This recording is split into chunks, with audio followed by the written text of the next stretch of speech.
Dans la physiologie, les choix étaient multiples. J'ai choisi de présenter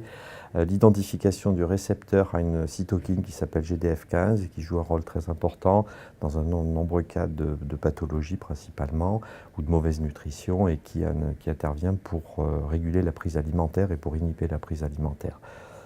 Et donc l'identification de son récepteur va permettre de connaître mieux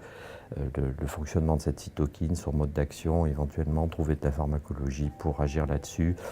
dans un certain nombre de situations pathologiques telles que l'anorexie cancéreuse ou éventuellement l'obésité.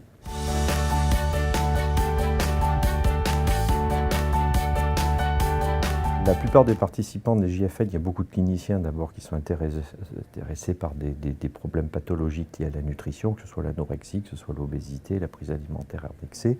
Et donc toute cytokine, toute hormone qui peut réguler ou toute voie de signalisation qui est impliquée dans la régulation de la prise alimentaire a un intérêt majeur d'une part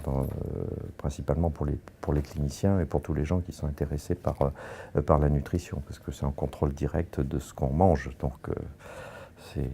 d'un intérêt donc majeur. Il faut s'attendre à ce que dans les années à venir, il y ait de la pharmacologie sur ces voies de signalisation qui permettent justement d'agir et de traiter un certain nombre de pathologies.